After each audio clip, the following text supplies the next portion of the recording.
Herzlich willkommen. Mein Name ist Matthias Theiss. Ich bin Gemeindeleiter hier in Zürich. Und danke vielmals, dass du eingeschaltet hast. Wir haben ein grosses Gebet und ein Anliegen als Kirche für dich, dass du durch diese Message Gott besser kennenlernen darfst.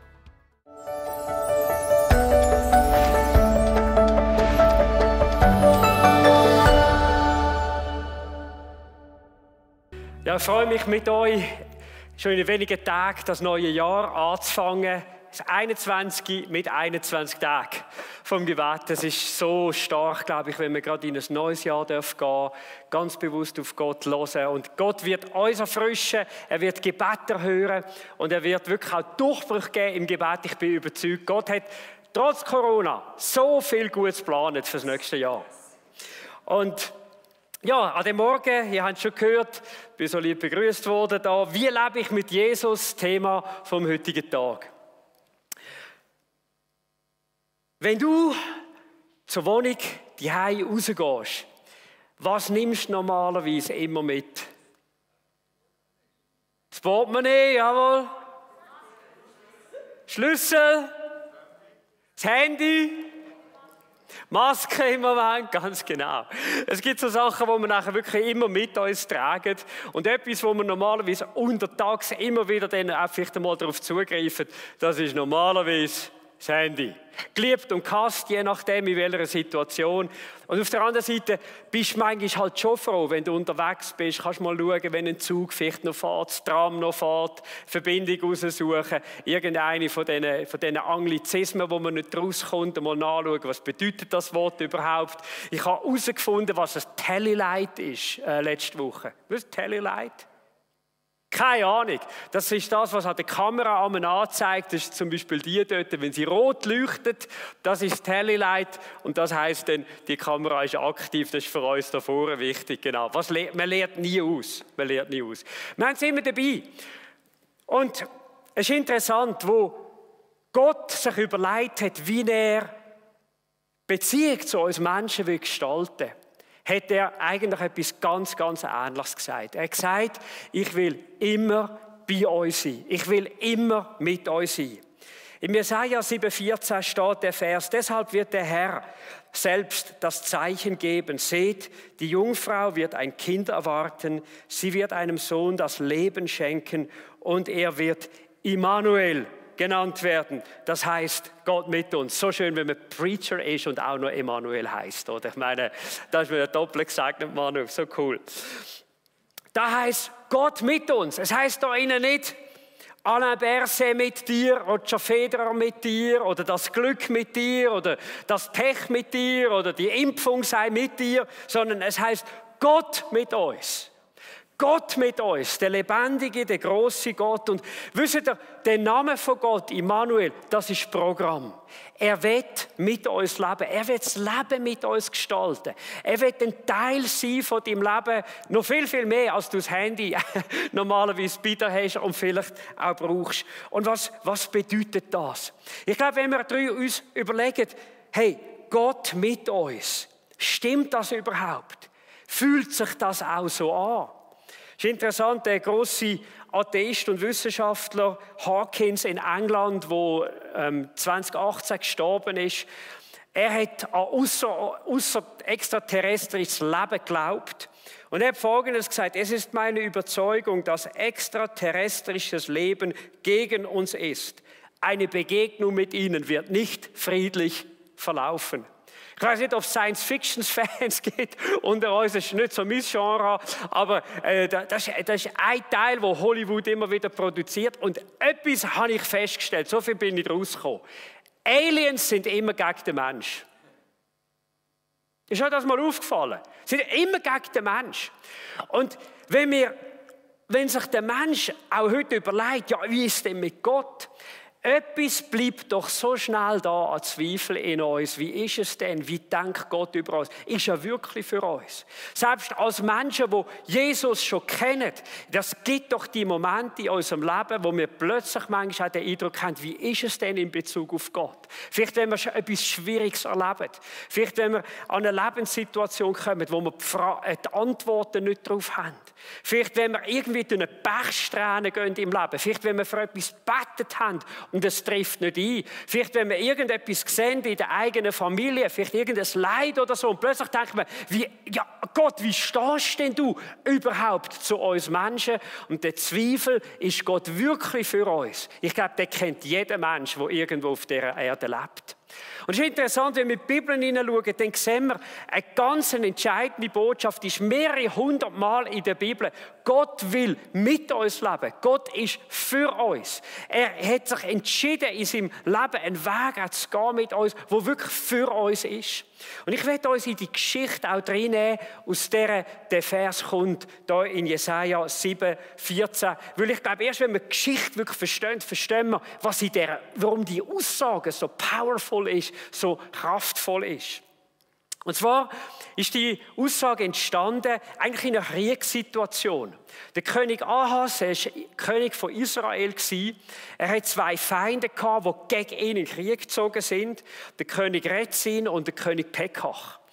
Und die haben Israel angegriffen. Und wo die gekommen sind und er eine Einschätzung gemacht hat von diesen Heeren, hat er gewusst, wir haben keine Chance. Wir haben keine Chance, wir werden überwältigt werden. Und es heisst von ihm, dass er und seine Leute voller Angst und Schrecken sind. Sie zitterten, heisst, wie Bäume vor dem Sturm. Und in dieser Situation redet Gott zum Prophet Jesaja und sagt, hey, gang zu Ahas. Und er kommt mit einer Botschaft zu ihm und er sagt in Jesaja 7,4, sei wachsam und bleibe ruhig.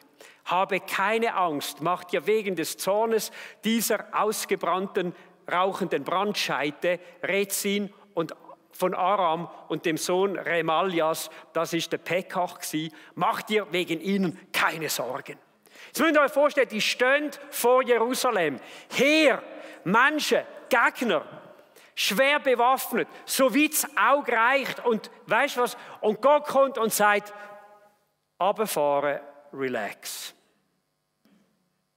Ich denke, so oft ist das ist Gottes Botschaft zu uns. Wenn wir innerlich ausflippen, wenn wir denken, hey, jetzt verliere ich dann gerade irgendwo meine innere Ruhe, meinen inneren Frieden, Gott kommt und sagt, hey, wachsam bleiben, ruhig bleiben.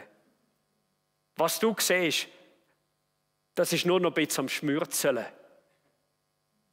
Es raucht nur noch. Weißt du, was nur noch raucht? Etwas, das Kraft verloren hat, zu brennen.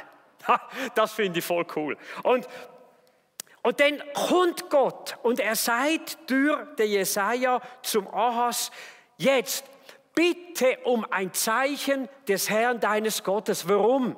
Und zwar, er hat gewusst, der Ahas zweifelt. Der Ahas hat nicht gewusst, wie das so geschehen. Und er hat gesagt, weißt du, bitte doch Gott, er wird dir ein Zeichen geben.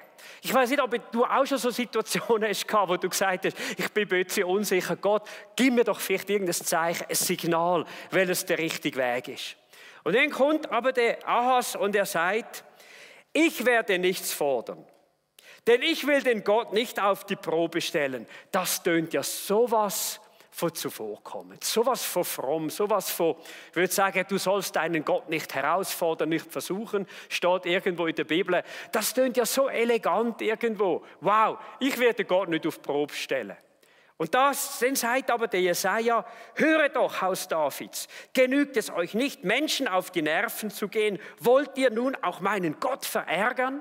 Und er sagt zum König, hey, weißt du, du ärgerst Gott mit deiner Aussage. Gott ist da, Gott will dir helfen, er will dir ein Zeichen geben und du sagst, ja, ist nicht nötig. Wie blöd ist denn das? Und was eigentlich dahinter gesteckt ist Folgendes. Wir sehen das ein bisschen nachher durch die Geschichte durch.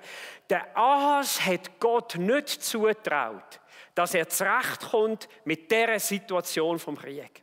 Schaut, und ich habe so gedacht, wie vielen Menschen geht es irgendwie so? Sie glauben, Gott, das ist ein Gott vielleicht von der Kirche, das ist ein Gott vom Sonntag, das ist ein Gott irgendwo, was weiß ich. Schon recht, wenn es Leute gibt, die daran glauben, aber die allermeisten Menschen auf dieser Welt haben keine Ahnung davon oder trauen es Gott nicht zu, dass Gott ein Gott ist, der genauso vom Montag bis Samstag unterwegs ist. Ein lebendiger Gott, ein Gott vom Alltag, ein Gott, den man mitnehmen kann, ein Gott, der in den grössten Herausforderungen, den grössten Krieg, wo wir drinnen stecken, der lebendige Gott ist und sich erweist. Und schaut, Er lehnt eigentlich den praktischen Gott ab, der hat helfen konnte. Und jetzt sagt Gott, weisst du was? Obwohl du nicht hören willst, obwohl du kein Zeichen willst, weisst du, ich gebe dir gleich eins. Und er sagt in Jesaja 7,14 die Worte, das ist eben das Zeichen, das Gott euch geben wird. Die Jungfrau wird das Kind erwarten, sie wird ihm den Sohn das Leben schenken und er wird Immanuel heißen, Gott mit uns. Und schaut, wenn wir die Situation sehen, merken wir plötzlich die Passion, die Leidenschaft im Herz von Gott, die sagt, weißt du, auch wenn du Gott ablehnst, du wirst Gott nicht hindern können, seine guten Pläne mit dieser Welt und mit der Menschheit gleich zu erfüllen. Schaut, wir mögen an Gott manchmal vorbeigehen, aber weißt du, Gott wird nicht an der Menschheit vorbeigehen. Gott hat eine Mission in seinem Herz und das ist die, er hat gesagt, ich will euch, der ganzen Menschheit, ein Zeichen geben, das wird sein, Immanuel, Gott mit uns. Und er wird geboren werden, er wird gezeugt werden auf eine ganz besondere Art und Weise, wie es sonst in der Menschheit noch nie vor sich gegangen ist. Ich glaube, wir müssen Folgendes sagen, der Ahas hat das Zeichen nicht erlebt. Und ich glaube, das ist ein gewisser Ernst in dieser Botschaft. Weißt du, wenn jemand Gott ablehnt in seinem Herz, wird Gott ihn nie zwingen. Gott wird einen Bogen machen um ihn und sagt, weißt du, ich werde nicht deinen Willen übersteuern. Aber ich werde schauen, ob eine nächste Generation, ob Menschen irgendwo in deinem Umfeld trotzdem parat sind, sich auf das einzulassen. Beim Ahas, der in Verantwortung war, ist eine sehr traurige Geschichte noch. Er hat nämlich durch seinen doofen Entscheid hat er die Möglichkeit nicht gegeben, dass sein Volk gerettet werden konnte. Eigentlich durch seinen dummen Entscheid Gott gegenüber ist ein ganzes Volk ins Verderben hineingelaufen. Und liebe Freunde, ich glaube, etwa die ist es gut, wenn wir uns daran erinnern. Unsere Connection mit Gott hat einen Einfluss auf andere Menschen. Wenn du Kind hast, wenn du Menschen hast in deinem Einflussbereich, wenn du irgendwo in einer Kaderfunktion bist, irgendwo Menschen leitest, wie du zu Gott stehst, hat einen Impact auf Menschen, die um dich herum sind. Und zwar entweder zum Positiven oder zum Negativen. Und ich glaube, die Geschichte zeigt uns, weißt du, es lohnt sich, mit auf Gott zu hören.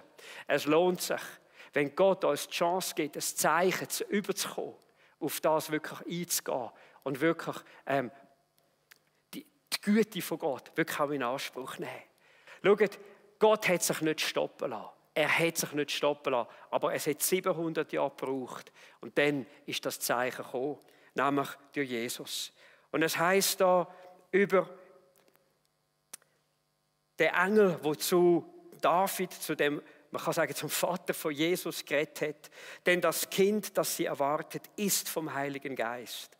Sie wird einen Sohn zur Welt bringen. Du sollst ihm den Namen Jesus geben, denn er wird sein Volk von allen Sünden befreien. All das geschah, damit sich erfüllt, was Gott durch seinen Propheten, nämlich der Prophet Jesaja, angekündigt hat. Seht, die Jungfrau wird ein Kind erwarten. Sie wird einem Sohn das Leben schenken und er wird Immanuel genannt werden. Das heißt, Gott mit uns. Und wisst ihr was, ich denke, ihr, die jetzt zuhört heute Morgen, da, unten in der Übertragung, die Heime, wir haben eine riesige Chance an dem heutigen Morgen, nämlich Gott so in unser Leben einzubeziehen, dass er wirklich Immanuel ist, dass er wirklich Gott mit uns ist. Gott drängt sich für das nicht auf, aber ich werde uns in den nächsten paar Momenten einfach lustig machen. Ich werde uns reinnehmen, wie so ein Leben aussieht, wo Gott wirklich Immanuel ist. Und das Erste, was ich uns aufzeigen will aus diesem Text von Jesaja, ist Folgendes, nämlich, dass Immanuel heisst, dass Jesus in den grössten Kämpfen immer mit uns ist. Und zwar, etwa die denken wir gar nicht an das, aber bei unserem Handy haben wir eine Funktion dabei, die funktioniert auch, wenn das Prepaid schon abgelaufen ist oder wenn du auch keinen Funkkontakt mehr hast, irgendwie über deinen Provider. Und das ist ein Notruf abzusetzen über das Handy. Und dann versucht man, dich zu finden. Man versucht, dein Handy zu orten und kann herausfinden, wenn es irgendwie geht, wenn es noch irgendwo eine kleine Funkzelle hat, wird man herausfinden, wo du bist und Hilfe wird möglich sein für dein Leben. Und schau, darum haben wir es Übrigens, vielleicht, ich hoffe, ihr braucht es nie, aber wenn ihr es dabei habt, denkt daran, ihr habt die SOS-Funktion immer dabei, egal welches OS das ihr drauf habt. Und schaut, so ist es auch bei Gott. Hey, Gott ist in den grössten Kämpfen, in den grössten Schwierigkeiten und nicht bei uns. Und zwar, wir sehen das in den folgenden Texten und ich muss uns das vielleicht noch schnell erklären. Wo der Jesaja geschrieben hat, hat er gewusst, ein Teil von dem, was ich schreibe, ist jetzt für die Leute geschrieben zu meiner Zeit. Das war der historische Teil. Aber er hat auch gewusst, wo er schreibt, gewisse Sachen werde ich jetzt über den Immanuel schreiben. Wird nicht für die jetzige Zeit sein, sondern für später. Und das nennt man die messianisch-prophetische Literatur, die auf den Messias hinweist. Und wenn ihr die Kapitel, und ich will euch wirklich auch Mut machen, wenn ihr Jesus schon länger kennt, leset die Kapitel 7, 8 und 9 mal vom Jesaja. Und ich bin überzeugt, wenn ihr hört auf Gott, wenn ihr den Text leset, ihr werdet spüren, was ist für die Menschen damals gewesen, was redet vom Messias, was redet von dem, was zukünftig kommt. Das ist ein bisschen eine Herausforderung, aber ich denke, wenn man Jesus länger kennt, darf man auch ein bisschen herausgefordert werden. Und ich werde uns in 3 Texte reinnehmen, wo das beschrieben wird, wie Immanuel ist. Und Jesaja 8, 8-10 heißt, diese Flut ergießt sich über Juda. Das redet natürlich dort historisch jetzt über die beiden Könige, die über das Volk auch von Israel gekommen sind.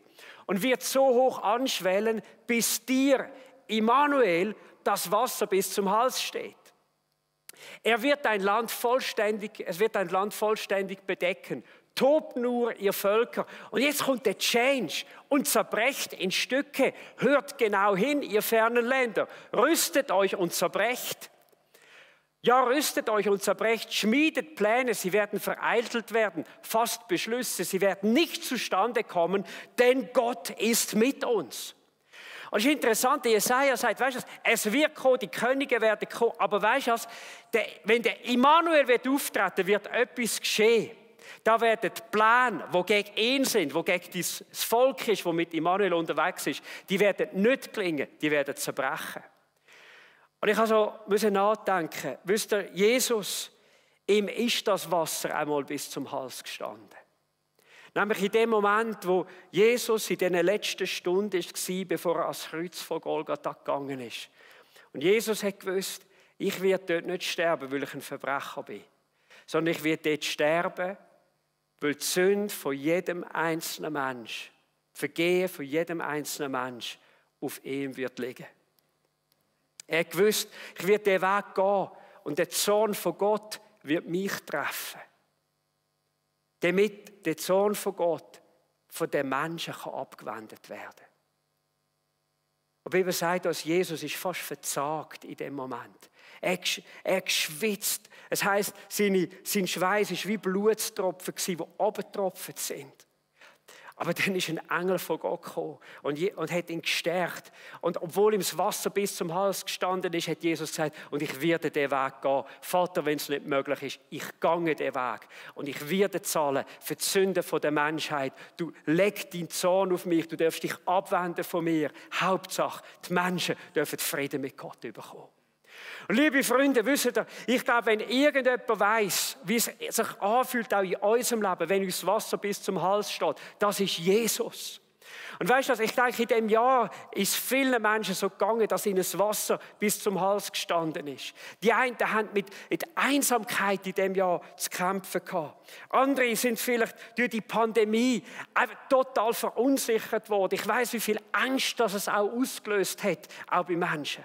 Hey, das Wasser bis zum Hals gestanden, vielleicht in deinem KMU-Betrieb, wo du hast müssen vielleicht schliessen, weil du im Gastgewerbe bist. Hey, und dir steht das Wasser, auch am heutigen Tag, bis zum Hals. Du weißt vielleicht nicht, wie es weitergeht. Wie viele Menschen haben gerade auch in dieser Zeit leiden unter Depressionen. Ich habe noch nie in der Zeitung so viel darüber gelesen, dass Menschen unter depressiven Gefühlen leiden, wie genau jetzt in dieser Zeit. Aber jetzt lass gut zu, wenn das Wasser bis zum Hals steht. Hey, es gibt Jesus, wo Immanuel heißt. Es gibt den Gott, wo bei dir will sein, wo mit dir will sein, wo dich will begleiten, wo dich will rausholen, wo dir will sagen, weißt du, egal, auch wenn du dich allein fühlst, du bist nicht allein. Auch wenn das Wasser bis zum Hals steht, es gibt einen, wo mit dir durch die Situation geht.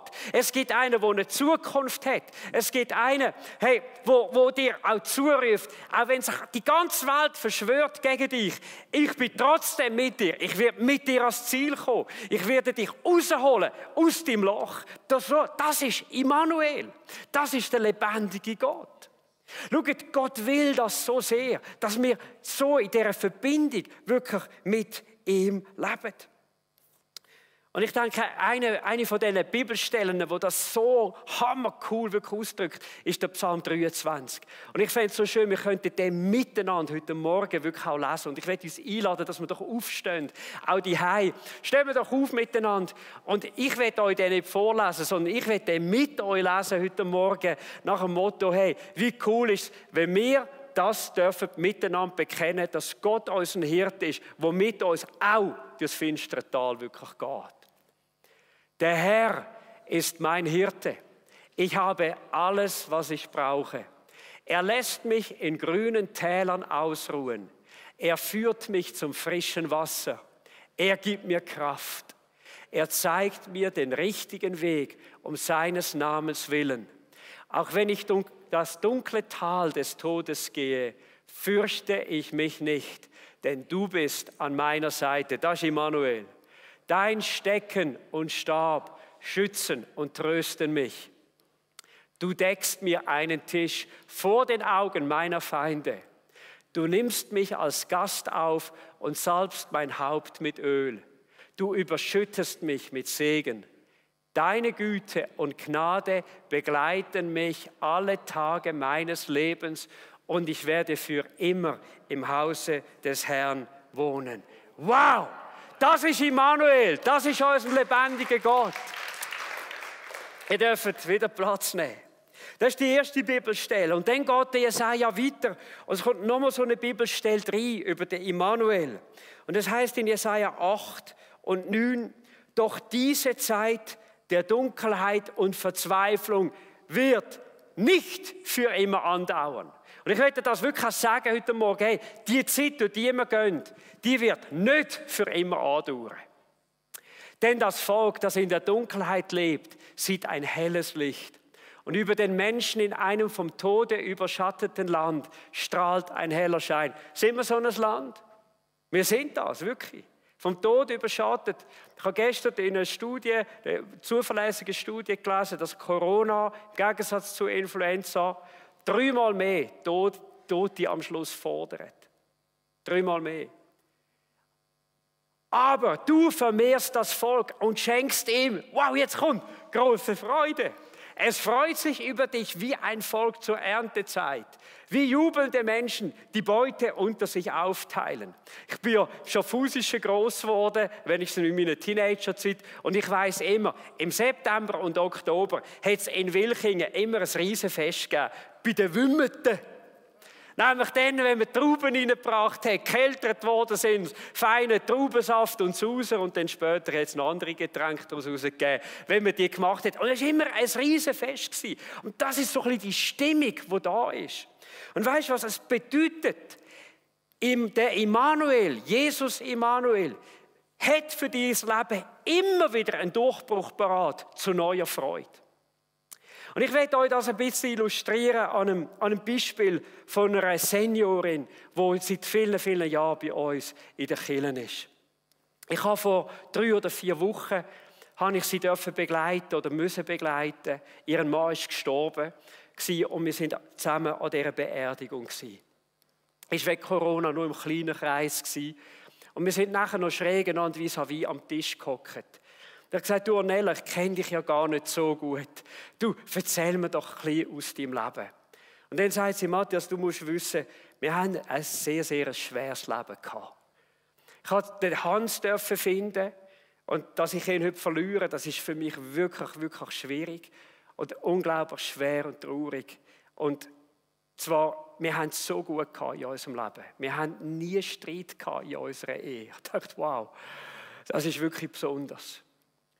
Und sie hat gesagt, weisst, und dann war es so, als ich mit dem ersten Kind schwanger war, sie ist geboren nach 6 Wochen. Nachdem wir 6 Wochen können häscheln und wäscheln und stillen, ist das Kind gestorben.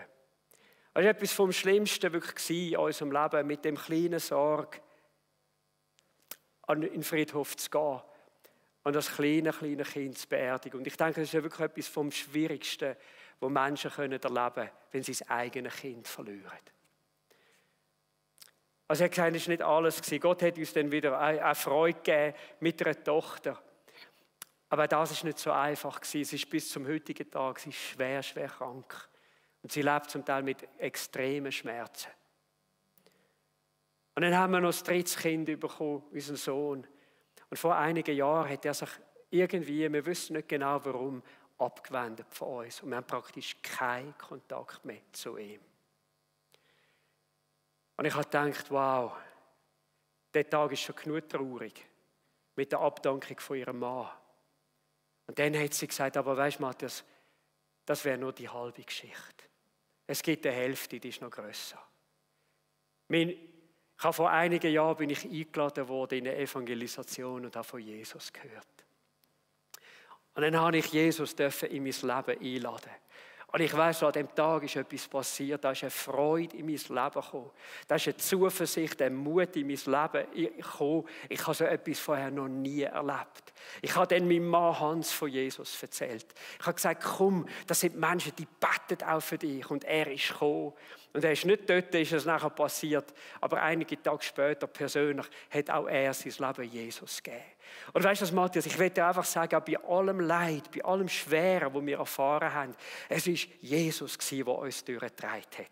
Es war Jesus, der uns immer wieder neue Freude hat gegeben. Es war Jesus, wo ich auch weiss, hey, weißt du, auch für meine Tochter, für ihre Gesundheit, wer weiss, ob Gott nicht noch ein anderes Kapitel für sie hat. Wir haben nicht aufgehört zu beten, dass sie geheilt werden dürfen. Wir werden nicht aufhören, Gott zu vertrauen, dass er noch ein neues Kapitel für sie aufschlagen kann. Und genauso für unseren Sohn. Auch wenn wir im Moment keinen Kontakt mehr mit ihm haben können, aber wir beten für ihn. Wir lieben ihn und wir wissen, Gott liebt ihn und wir wissen, Gott geht ihm nachher. Und wir wissen ja nicht, vielleicht trifft ihn jemand, der irgendwo Zugang hat zu seinem Leben. Vielleicht hört er irgendwie nochmal von dieser Botschaft von Jesus. Wir wissen es nicht, aber weißt du, was wir haben? Wir haben die Hoffnung nie aufgegeben, dass Gott immer noch ready ist, ein neues Kapitel in unserem Leben wirklich zu schreiben. Und ich habe gedacht, hey, ich bin da mit ihr, an dem Liedmahl, wie man so sagt. Und wisst ihr was, es war kein Liedmahl, es ist ein Freudemal geworden, wirklich. Und ich habe gedacht, das ist Immanuel. Das ist, wenn Menschen mit Gott leben.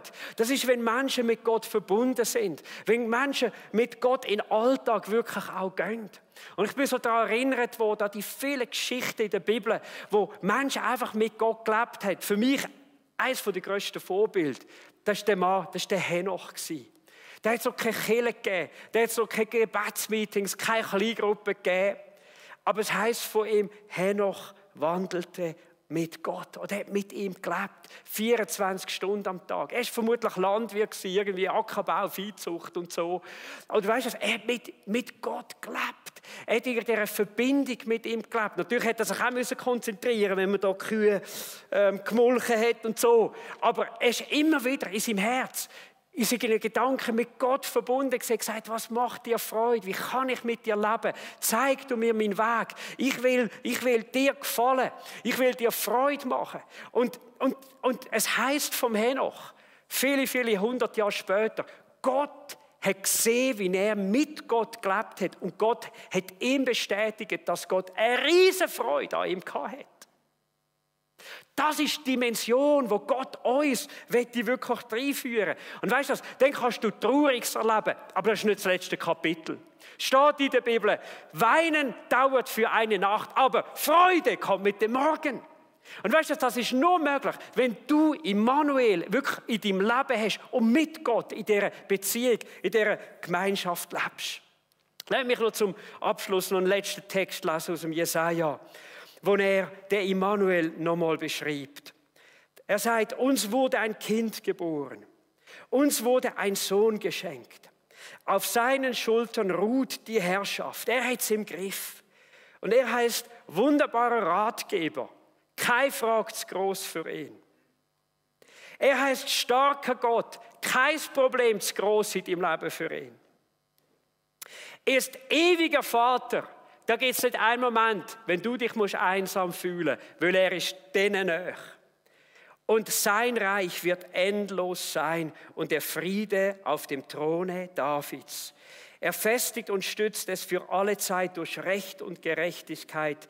Dafür wird sich der Herr, der Allmächtige, nachhaltig einsetzen. Liebe Leute, wenn ich heute Morgen von dem Immanuel geredet habe, weißt du, dann haben wir es nicht irgendwie noch zu tun mit irgendeinem Phantom oder mit irgendjemandem, der auch nicht mehr ist als ein Mensch. Sondern wir haben es letzten Endes mit dem ewigen Gott zu tun. Wir haben es mit dem zu tun, der alles kann, dem alle Macht ist gegeben im Himmel und auf Erde. Und weißt du, was es heisst da innen, dass er der Friedefürst ist? Und ich weiss eins, wenn wir ihn in unser Leben einladen, bekommen wir Frieden mit Gott. Weißt du, was es gibt, dass du versöhnt kannst sein mit Jesus? Für das muss etwas geschehen, nämlich der Schuldbrief, die Liste mit den Sünden in deinem Leben, die muss weg. Und der Einzige, der das kann, der ist Jesus. Der Einzige, der qualifiziert hat, dir zu sagen, deine Sünden sind dir vergeben, das ist Jesus, das ist der Immanuel. Und weißt du, wenn du ihn in dein Leben nicht nur einlädst, sondern auch mit ihm lebst, weißt du, du bekommst Frieden mit Gott. Du bekommst Frieden in dein Herz. Und dann geschieht noch etwas. Weil er der Friedenfürst ist, er will dein Leben durchbrechen lassen, auch in Frieden mit anderen Menschen. Ich weiss nicht, vielleicht hast du in diesem Jahr Menschen erlebt, die dich verletzt haben, die dich traurig gemacht haben. Menschen, die dich enttäuscht haben. Weißt du, du kannst das jetzt einfach so mitnehmen ins nächste Jahr und sagen, du, das ist jedes Mal, wenn ich an die denke, ich spüre es jedes Mal, es macht noch weh oder es macht mich verrückt. Oder du kannst heute etwas tun. Du kannst ausbrechen aus dem emotionalen Gefängnis in deinem Leben und kannst sagen, ich vergebe dieser Person, ich vergebe dem Mann, ich vergebe dieser Frau, ich vergebe dem Jugendlichen, ich vergebe. Und weißt du, was geschieht? Du wirst frei. Und vielleicht sagst du, Matthias, du weißt nicht, was es war. Ich kann das nicht. Es ist zu schwierig. Ich fühle mich nicht danach. Aber weißt du, was du machen kannst? Du kannst sagen, Immanuel, ich kann es nicht. Aber du bist doch der Gott, der bei mir ist. Durch dich kann ich das. Mit deiner Hilfe kann ich das. Weißt du, ich will dir sagen, wenn Gott uns auffordert, dass wir ihn einladen, vergib uns unsere Schuld, so wie wir auch unseren Schuldigen vergeben. Wenn Gott uns auffordert, etwas zu tun, er meint nie, dass wir es allein tun müssen, sondern er meint es immer, dass wir es mit ihm tun, zusammen aus seiner Kraft heraus tun. Und weißt du, in diesem Jahr kann wirklich ein Friedensfest kommen, wenn du ihn einlädst und wenn du Vergebung in deinem Leben bewusst auch aussprichst und es Menschen zukommen lässt. Hey, was für eine Chance. Was für eine Chance. Mit dem Immanuel dürfen zu leben. Lasst uns doch aufstehen miteinander. Und wir wollen uns Gebet gehen zusammen.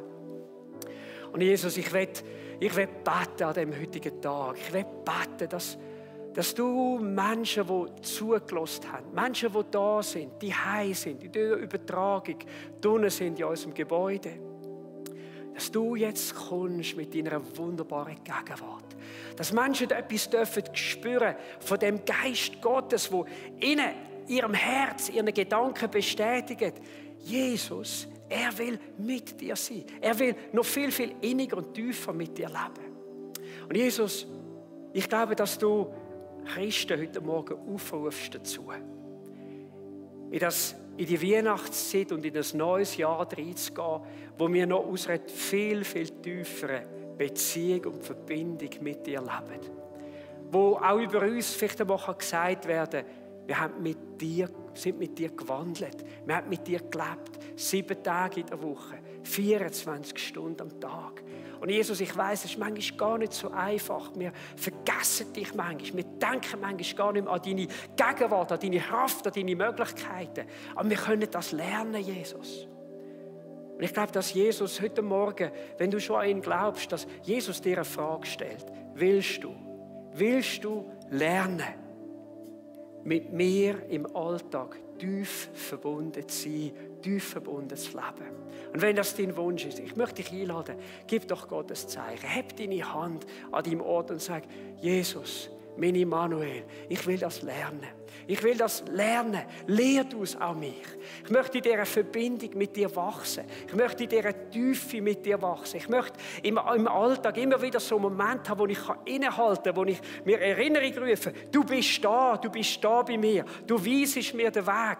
Du gibst mir Weisheit zum Reden. Du gibst mir Weisheit, auch still zu sein. Du machst mir Mut, Entscheidungen zu treffen. Du machst mir Mut, den Weg mit dir zu gehen. Ich will dich, Immanuel, wirklich, ich will es lernen, mit dir im Alltag zu leben. Und Jesus, du sagst in deinem Wort, dem Aufrichtigen lass es dir gelingen. Was für eine wunderbare Verheißung. Und Jesus, jetzt will ich auch beten für Menschen, die sagen, hey, ich habe noch nie den Immanuel bewusst eingeladen, Teil von meinem Leben zu werden. Du weißt vielleicht von Gott, du hast vielleicht von ihm gehört, du betest vielleicht dort und da. Aber all das heisst noch nicht, dass er Immanuel ist, Gott mit dir und du mit ihm. Lass, in dem Moment lässt Gott dich ein und sagt, hey, du kannst ihm jetzt das sagen. Du kannst ihn einladen in dein Leben und ein Change wird passieren. Friede mit Gott. Und wenn du das möchtest, dann bete doch jetzt mit mir. Wenn du da bist, ich möchte dich einladen, dass du deine Hand im Gebet dann wirklich zu Gott hebst und sagst, ich bete zu dir. In der Übertragung, heb auch deine Hand, die Hei, du darfst es auch tun. Gib Gott wirklich ein bewusstes Zeichen, wo du sagst, ich will auch mit dir. So darfst du jetzt einfach auch mit mir beten und mach das zu deinem eigenen Gebet. Vater im Himmel, ich will an dem Zeichen von Jesus nicht vorbeigehen. Ich will nicht sein wie der Ahas, der dir nicht zutraut, ein Gott vom Alltag zu sein. Sondern Jesus, heute Morgen komme ich zu dir. Ich lade dich ein, ziehe in mein Leben ein. Vergib mir meine Sünden. Und hilf mir, auf dich zu hören. Ich will dir nachfolgen. Ich will dich zum Zentrum von meinem Leben machen. Und ich danke dir, hast du mein Gebet erhört. Danke darf ich mit dem heutigen Tag wissen, Gott ist mit mir. Gott ist für mich. Danke, dass du dein Versprechen haltest. Amen. Amen. Hey, ich möchte dir von Herzen gratulieren. Ich freue mich mit dir über die Entscheidung für Jesus, für den Immanuel.